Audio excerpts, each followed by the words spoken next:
Good evening. Somebody once told me that the definition of hell is that on the final day you have here on earth, the person you became meets the person you could have become. My name is Caceres, and I'm going to show you a way that you can bridge the gap between who you are today and who you could be tomorrow. My answer to this dilemma? Self-discipline. You can elevate your life by strengthening your inner discipline and fighting your tendency to avoid some of your fears and demons. Now, what is self-discipline? According to the Webster's Dictionary, self-discipline is the ability to control one's emotions, overcome one's weaknesses, and pursue what we feel is right despite the many temptations to avoid it. Now, I'm going to cover some of the dangers that you and I face by not having strong self-discipline, and also look at some people that are shining examples of the fruits of the labor of having strong self-discipline. And lastly, we're going to cover some of the ways that you and I can practice every day in strengthening our inner self-discipline and finally get along to living our life to its fullest. So what are the dangers? Why is it so important to practice self-discipline? Well, many of us have fears that we avoid. And while it is only natural for us to avoid fears, some of our fears are irrational. And we could be living life half full. So you don't want to live life never dominating some of the things that plague us. You want to make sure that if there's something an obstacle that you face, it doesn't stay that way. You do get around to facing your fear and empowering yourself to truck through that obstacle. Also, in avoiding some of our fears, we might actually be procrastinating some of our inner aspirations for a day that never comes. You want to definitely live life when you have the time to enjoy it by facing your fears, really honing in on your inner discipline, and finally getting around to some of the things that we left for another day. Some people that we all look forward to are some of our idols, like Chris Hadfield, the NASA astronaut. Chris Hadfield didn't become an astronaut without working hard every single day. In fact, he says that you should become a perfectionist in what you do. And while we know it's not exactly natural to be a perfectionist, just in inspiring yourself to do so helps you become the top of your class and stick out from the rest. And if you ever want to be an astronaut, Chris Hadfield is definitely someone you want to replicate. Cristiano Ronaldo, the soccer player from Madrid, he himself is someone that shot up to stardom, not just because of his dashing good looks, but because of his attention to his craft. Every day this guy woke up and despite the temptations to go out and live a life of pleasure, he instead chose to delay his gratification and first work hard in winning before he did anything else. One of the things that people around him are impressed by after getting to meet Cristiano Ronaldo is the fact that he delays gratification.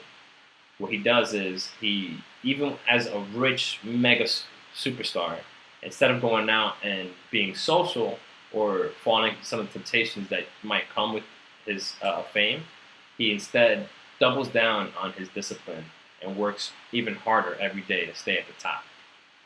And thirdly, another example of someone that is great is Timothy Ferriss, the motivational speaker.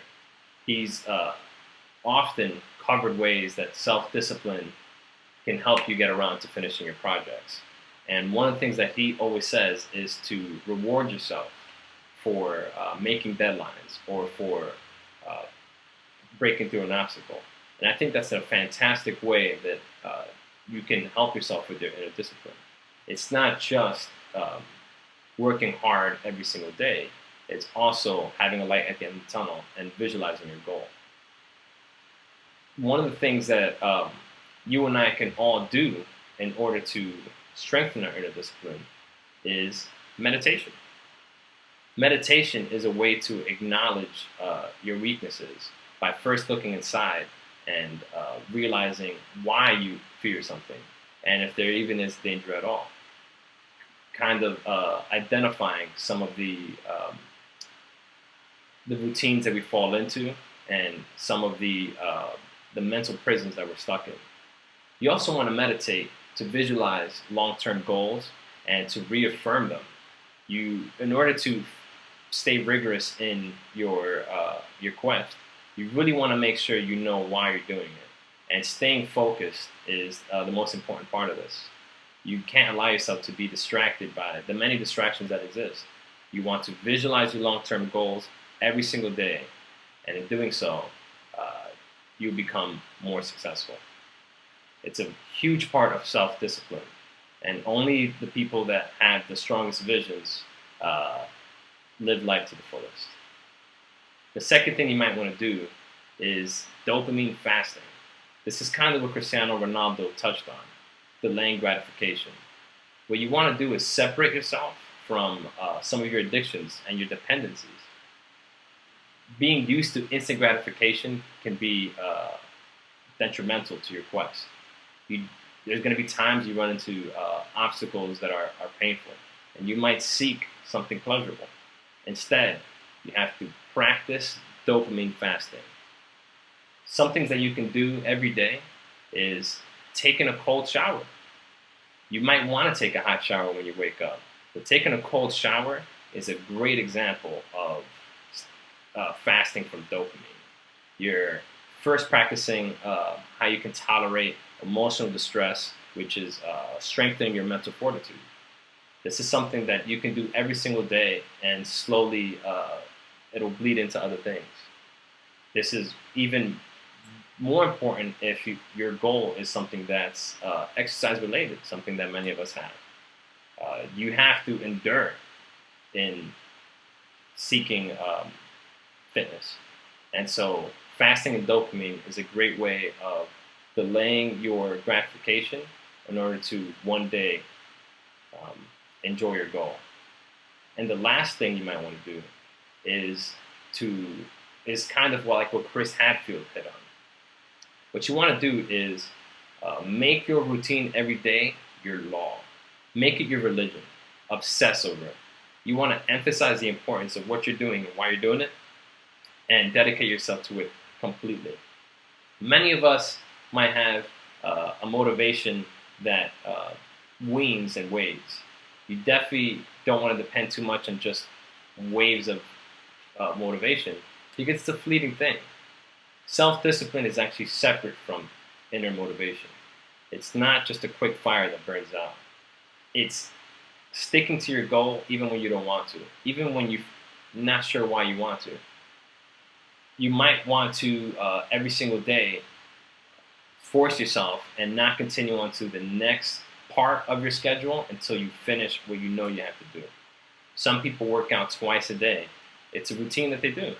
It's something that they do to make sure that they never have an off day and that goal comes exactly when they intended for it to.